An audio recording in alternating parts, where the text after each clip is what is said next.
Hello there, ladies and gentlemen, and welcome back to a critique of Yooka Laylee. We're still on the main mechanics of the game, so let's have an even bigger look-see. The simple stuff in Yooka Laylee works extremely well, as I had previously mentioned, though if I could make a small criticism, it would be the stupidity of having the activation for Rextra's arcade games being the same button as jump, so if you go to leave the arcade cabinet, you'll find yourself constantly activating it. Regardless, there are many mechanics that are not only tight, working exactly as intended, but they're also taught to you in rather, let's say, interesting ways.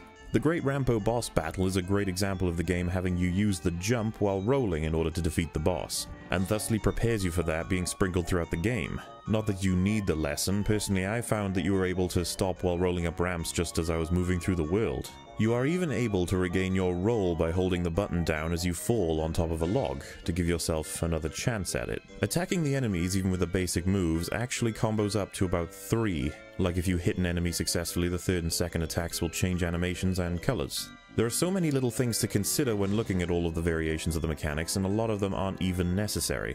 Many challenges are, however, based on being aware of them.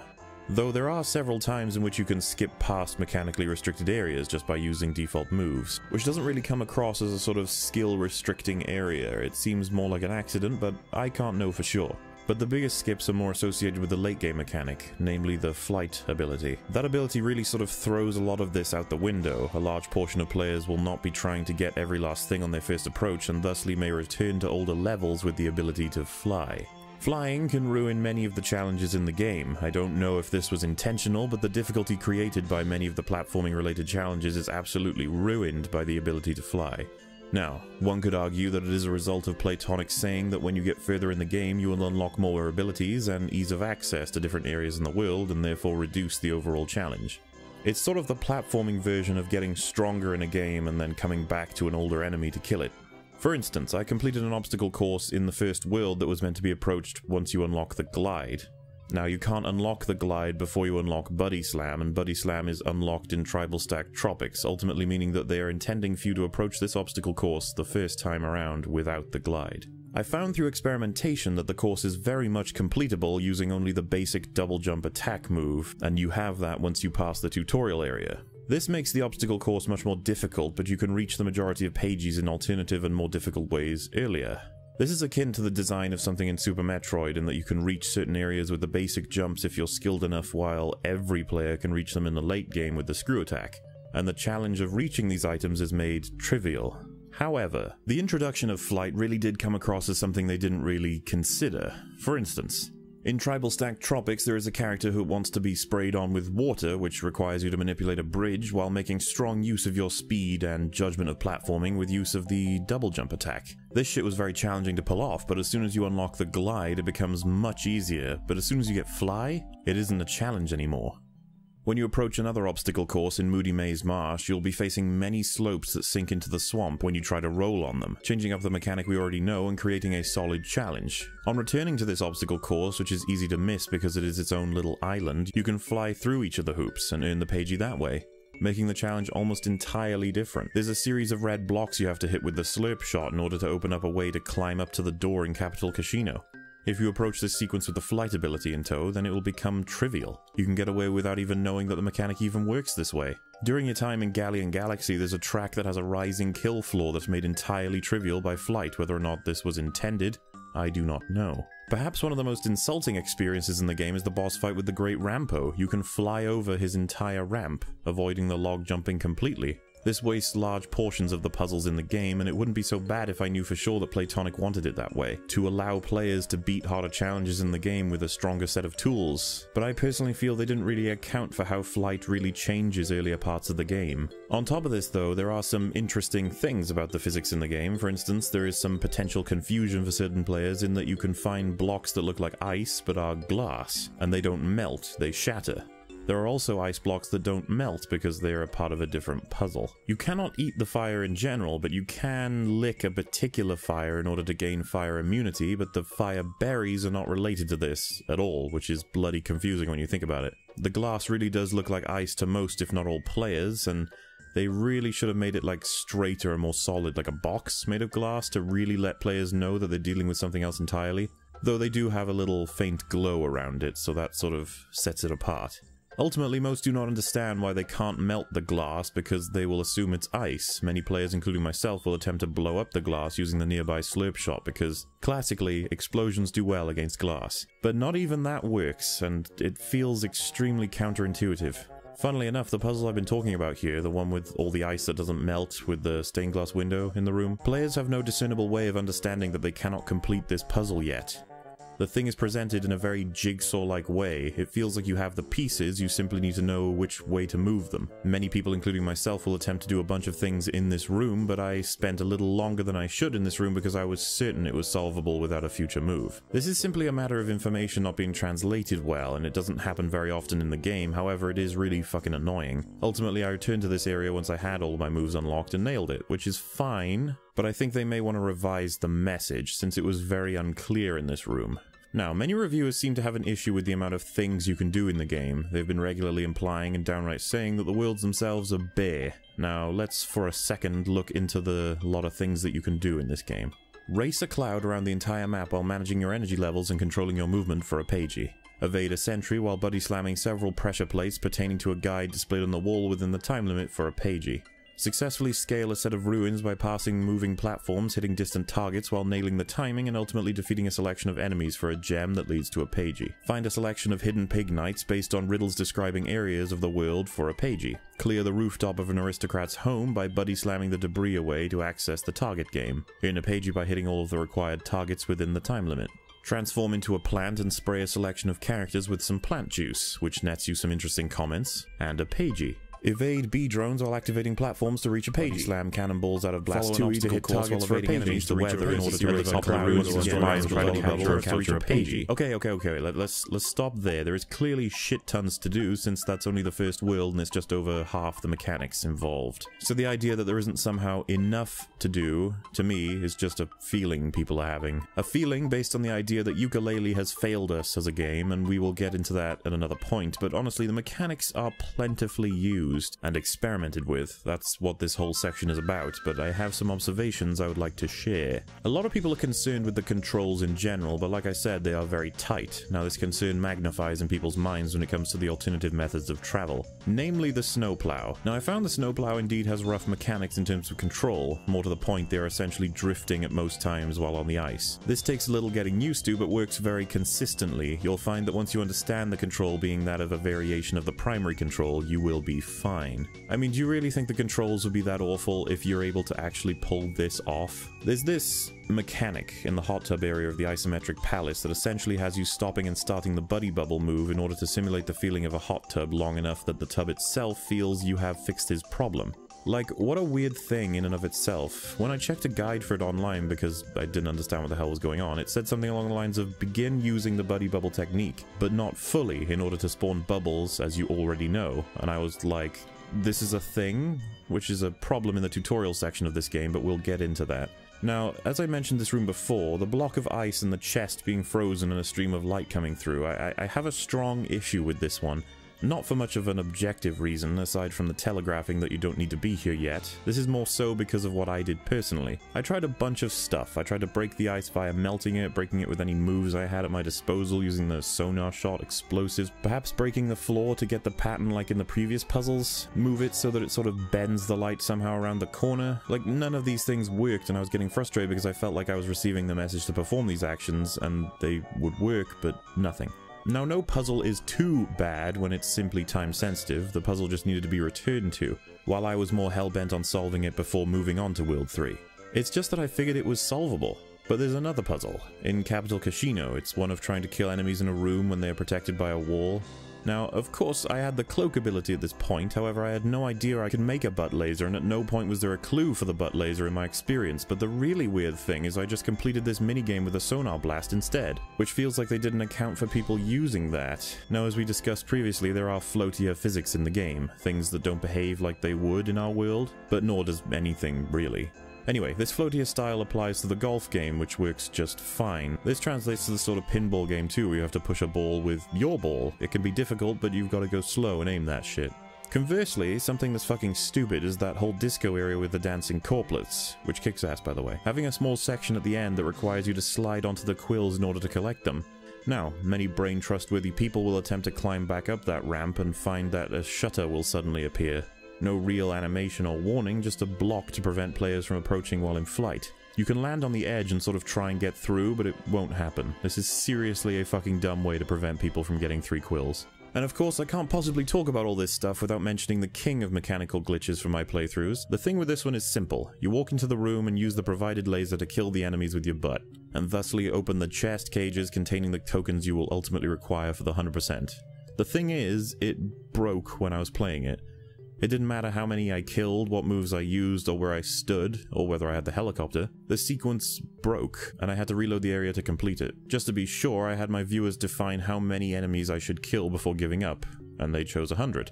But 100 enemies later, we were left with nothing. I hate it when this shit happens, but like the other instances of mechanical glitches, they usually occur once. If it was repeatable in a consistent way, I'm sure you would have heard of it already. Oh, and I'm not really sure what I think about the fact that when you trade in your tokens at the end, it's arguably super long-winded and annoying.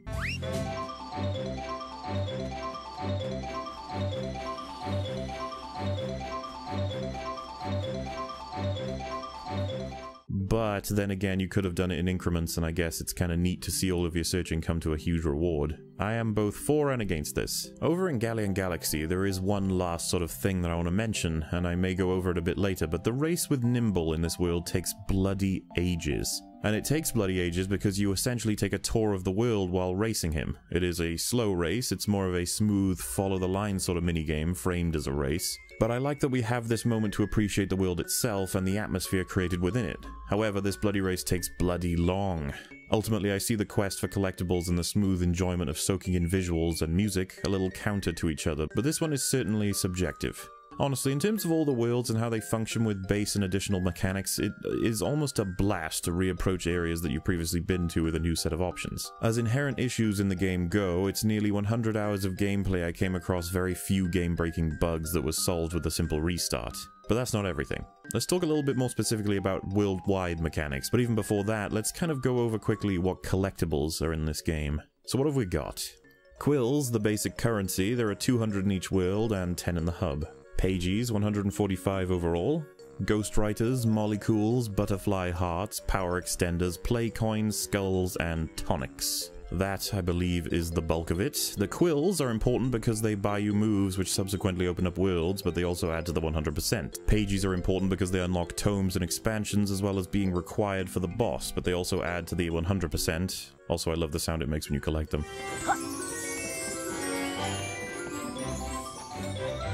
I just wish I had the same impact of collecting a Jiggy. Then again, seeing the cutscene of grabbing a Jiggy 25 times in each level may have been a bad way to go. Ghostwriters, molecules, and play coins are all important because they lead to pages. Butterfly hearts and power extenders are important because they give you more health and more power, while tonics unlock what are essentially mutagens, and finally skulls, well, skulls don't do anything as of yet, but I assume they're gonna give it an update. Ultimately though, finding them is usually a blast since they are completely out of the main areas most of the time, or just genuinely well hidden. Combine it with the Hunter tonic and there isn't much standing in your way of having a great collecting experience. Aside from the fact that the Hunter tonic doesn't trigger on tokens, which, can you please fix this? Really, seriously, please fix this. Also the fact that there is an N64 tonic that's not quite available yet, which is a little bit unfortunate, but I think that's going to be an additional feature. An interesting interaction is that subsequent playthroughs unlock tonics that have been unlocked on the other save files, so have at that athlete tonic right from the start of the next game. Now the worlds are filled with these things, they are placed all over the bloody shop. Yet people are saying, as I have pointed out before, that the worlds are bare. I beg to differ. The worlds have things spaced out in terms of cubic feet, sure, but let's not forget that the worlds are monumentally bigger than that of banjo-kazooie levels. We should also remember that banjo-kazooie had ammo. You know, the thing where you collect all the stuff you need in order to use it as a tool in the universe?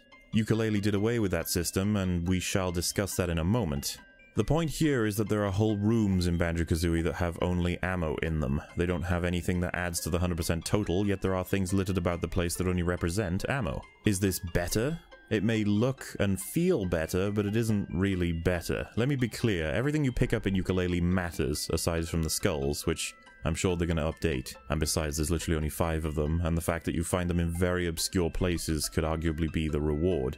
You cannot say this about banjo-kazooie. There's lots of tat that becomes useless if you have full ammo. The really sad thing about finite ammo is that it can result in you not being able to complete tasks in Banjo-Kazooie. In a recent playthrough, I almost ran completely dry on the ability to fly because I couldn't find any ammo for it in the game. Did I potentially waste the ammo? Perhaps, but that doesn't mean I should have to restart the level to get some back. Holy shit. Let's not forget that they reset my note counter if I do that on Banjo-Kazooie. Though they did take a minor step back in Yooka Laylee. You don't access the current world's total screen when you hit totals in-game, which means you have to cycle all the way through to the one that you want every time. This gets to be pretty fucking annoying, and it's something they remember to throw in Banjo, so why not here? Update that, guys. Please update that. And finally, your progress is saved for collectibles upon collecting anything that's more significant than a quill. This means that if you drop out of a level, that your progress is saved.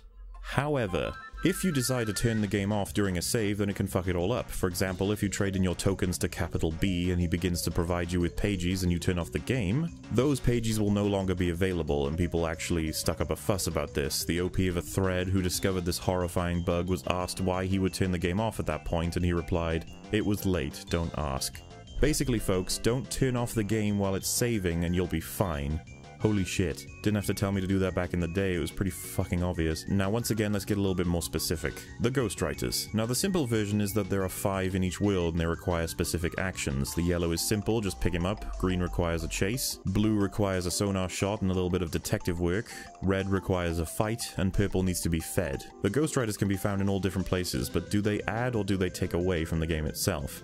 And what do they say about the design? Let's take the fast-moving ghost, the one that is introduced to you on a flat plane while expecting you to catch it using basic mechanics, or at the most utilizing the roll. Next time we see him, he's on a similar patch of land, only this time it's ice. The next time we see him, he is again making the same sort of movements, but now he's underwater. How could they make this any harder? Well, now he's on a series of platforms spinning counter to each other. Despite not changing his usual evasive patterns, you must catch him.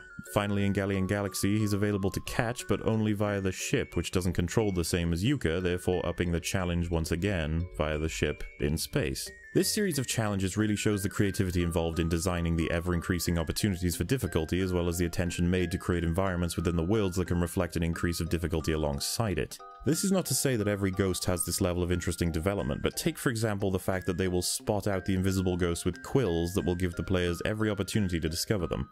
Or the fact that the ghosts are given away by their sound as well, though it can be frustrating that the sound plays no matter where you are in terms of elevation.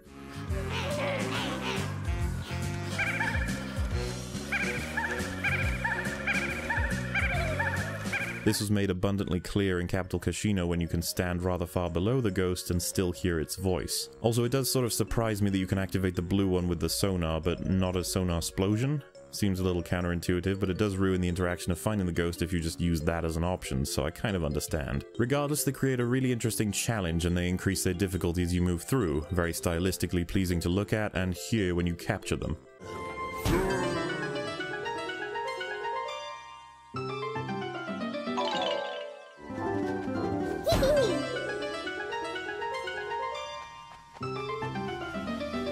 Overall, a really good addition that wouldn't make anyone rage quit, right? Hey! Hey!